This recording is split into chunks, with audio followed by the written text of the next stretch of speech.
saya kepingin masyarakat khususnya generasi muda itu berpacu, bergandeng tangan untuk memajukan UKM yang ada di Samosir itu. Jadi jangan hanya menunggu. Kalau kita menunggu ya kita tidak akan ada apa-apa. Jangan kita menunggu ada bantuan, nanti ada bantuan, itu tidak akan maju.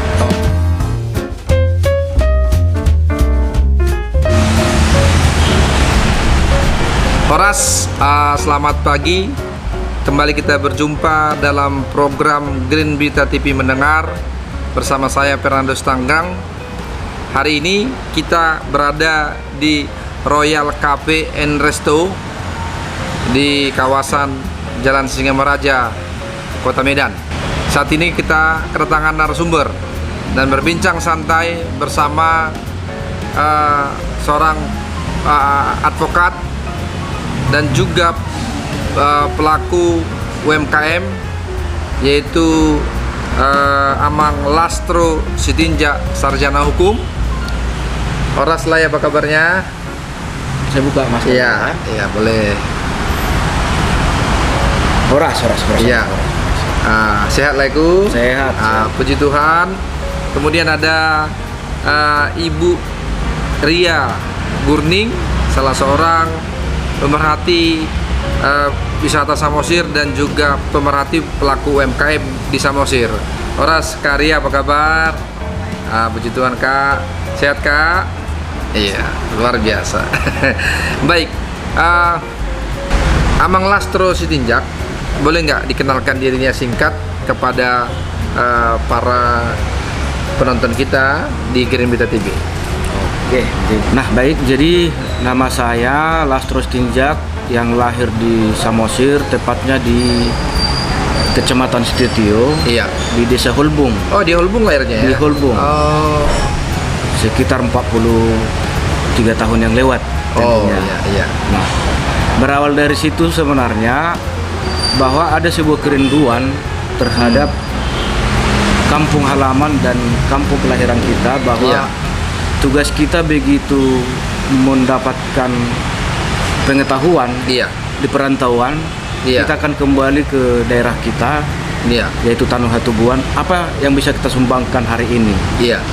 Nah, hubungannya dengan UMKM, bahwa salah satunya juga orang tua kita di sana adalah pelaku UMKM. Namun kalau kita mau jujur, bahwa mereka masih butuh sebenarnya sentuhan-sentuhan yang tersistematis dari kita, yang setidaknya yang punya kebutuhan. Nah, di samping itu juga kebetulan kita juga adalah seorang advokat. Oh, advokat juga sehari-hari ya? Juga. Advokat yang memang lebih sering menangani perkara-perkara tentang kerakyatan. Kasus-kasus rakyat. Iya, kasus-kasus rakyat kecil ya. Iya, pendampingan untuk rakyat kecil. Pendampingan rakyat kecil. Baik. Nah, kupikir itu sebenarnya cikal bakalnya, makanya bahwa kita harus kembali ke daerah untuk membangun Tanah Hatubuan itu. Kira-kira begitu ya. Bersama teman-teman saya dengar membuat sebuah organisasi UMKM. Boleh disebutkan nama organisasinya? Oh, kalau organisasinya adalah organisasi UMKM Indonesia. UMKM Indonesia. Yang ketua umumnya itu yaitu Bapak Irawan. Iya.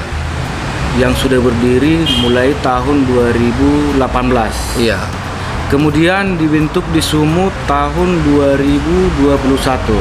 Iya. Yang diketuai oleh Ibu Dewi Budiati Taruna. Tahun 2021, kemudian dibentuklah Komda Kabupaten Kota di 33 Kabupaten Kota se-Sumatera Utara. Termasuk Samosir. Nah, hari ini di Samosir kita lagi pembentukan struktur keseluruhan dan pembentukan organisasi UMKM di Kabupaten Samosir. Sambil hari ini juga kawan-kawan melakukan inventarisir apa sebenarnya persoalan-persoalan yang ada terhadap pelaku UMKM di Samosir hari ini. Berarti sudah terbentuk ini Sumatera Utara dan di Samosir UMKM. Sudah dilakukan pelantikan. Sudah. Pelantikan belum. Untuk wilayah Kabupaten Samosir. Itu kalau Sumatera Utara Sumatera Utara sudah. Apa saja yang sudah dilakukan oleh UMKM khususnya Sumatera Utara dan kedepannya untuk Samosir? Jadi wilayah Sumatera Utara, Provinsi Sumatera Utara, UMKM Sumatera Utara hari ini lagi fokus untuk pembentukan di masing-masing komda istilahnya ya. Oh, Komite daerah, Komite daerah kabupaten kota. Lagi fokus untuk pembentukan komda di seluruh kabupaten kota yang ada di wilayah Sumatera Utara. Iya.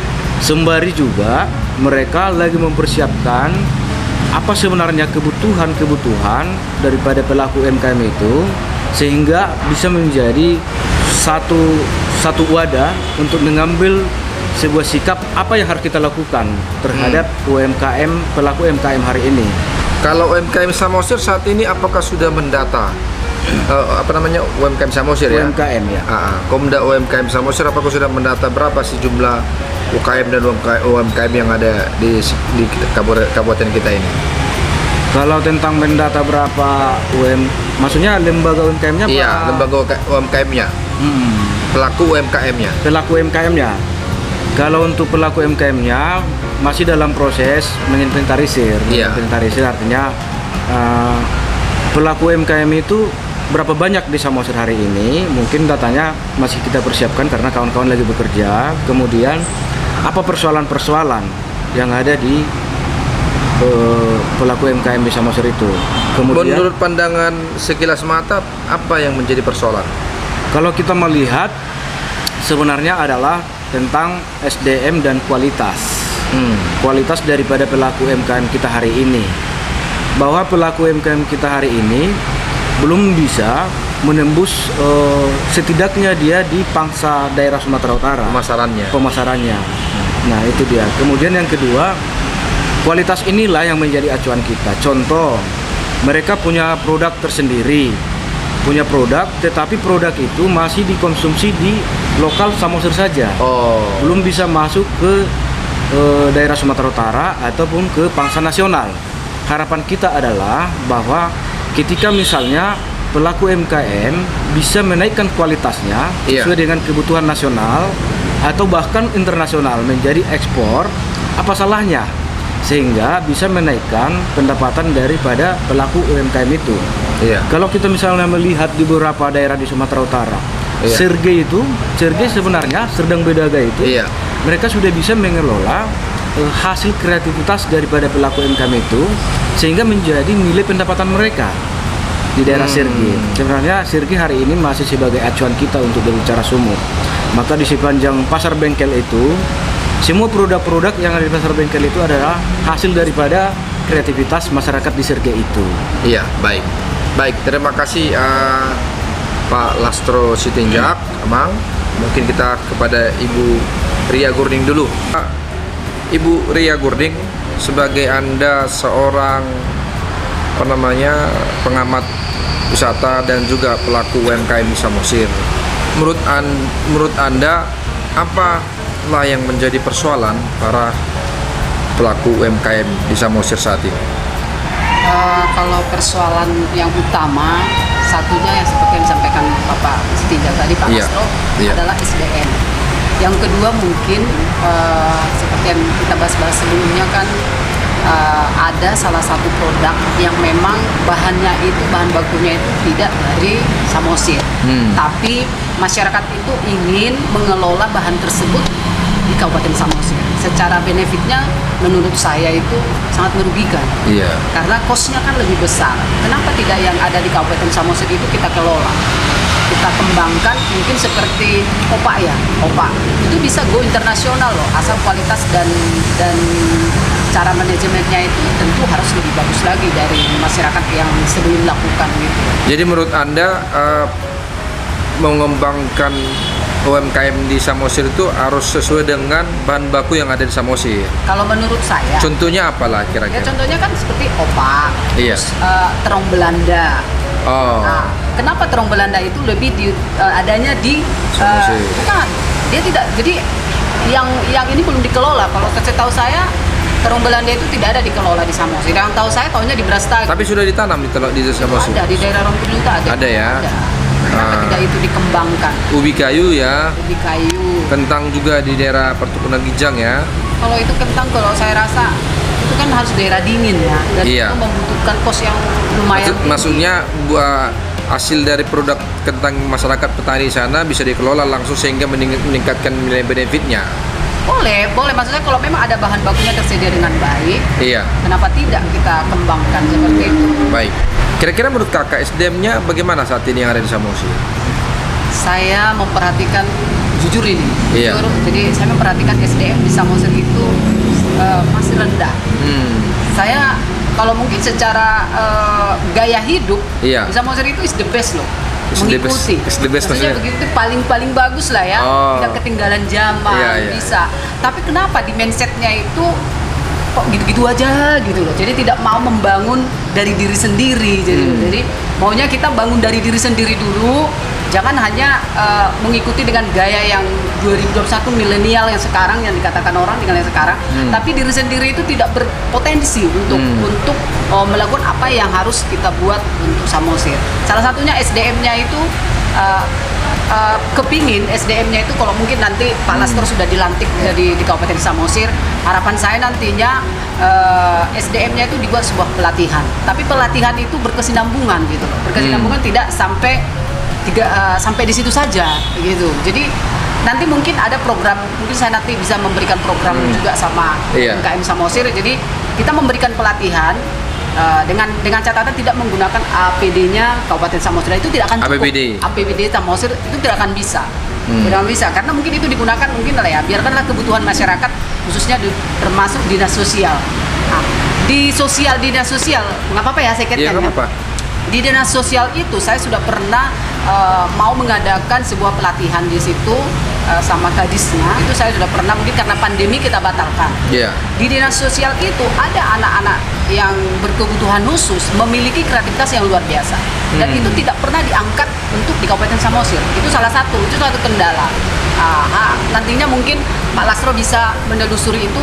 Sebenarnya lebih menarik apabila seorang yang berkebutuhan khusus itu diangkat dan memiliki nilai jual, pasti memiliki nilai jual yang sangat tinggi dibanding dengan SDM yang seperti kita ini ya, yang hanya menunggu. Nah, gitu.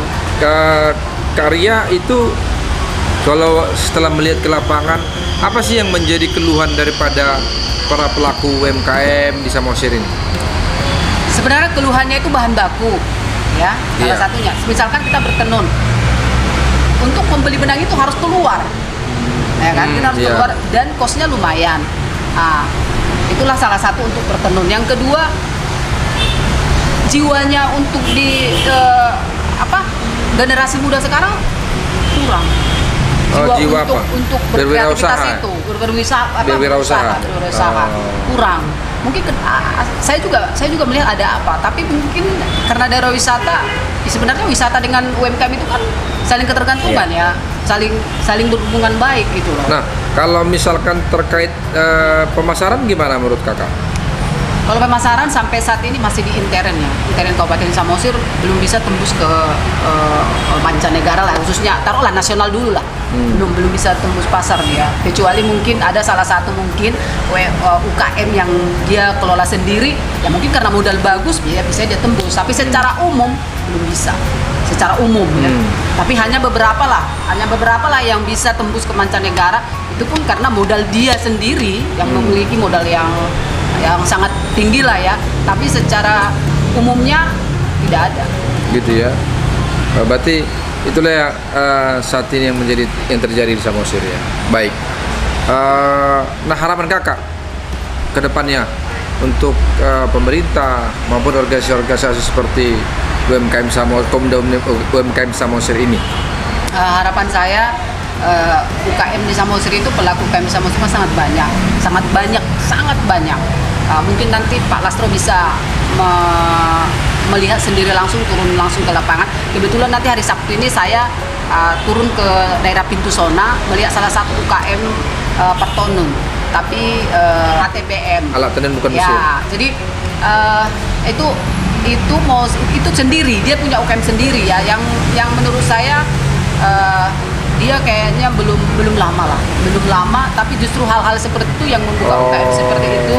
Kita boleh angkat UKM seperti ini yang mungkin sangat memerlukan SDM. Jadi tadi itu saya berbincang-bincang sebentar, untuk melakukan hal tersebut susah loh SDM. Jadi SDM-nya itu susah di sana. Makanya saya bingung. Gaya hidup is okay, tapi kenapa orang nggak mau untuk melakukan hal yang positif, Gitu ya. nah, yang memang bisa menghasilkan uang gitu Iya. ya. Kita apapun yang maksudnya kalau kita kan apa aja yang bisa menghasilkan uang pasti kita kerjakan. Apakah ini karena persoalan sosial di masyarakat yang lebih suka menerima sesuatu dalam bentuk yang gampang tanpa berusaha seperti itu? Ya, kalau itu tergantung pribadi masing-masing ya. Iya. Jadi mindsetnya mungkin seperti itu ya. Tapi harapan saya kepingin masyarakat khususnya generasi muda itu berpacu, bergandeng tangan untuk memajukan UKM yang ada di Samosir itu. Jadi jangan hanya menunggu. Kalau kita menunggu ya kita tidak akan ada apa-apa. Jadi Baik. terus yang kedua, jangan kita menunggu ada bantuan, nanti ada bantuan itu tidak akan maju. Oh, gitu ya. Seperti itu. Bagaimana berwirausaha mandiri ya? Ya, jadi lakukan dulu. Iya. Nextnya pasti Pasti ada. diperhatikan. Saya yakin Pak Lastro pasti bisa lah. Ya, Pasti oke lah. itulah sarannya kepada pengusaha dan juga kepada para pelaku ya. Ya. Baik.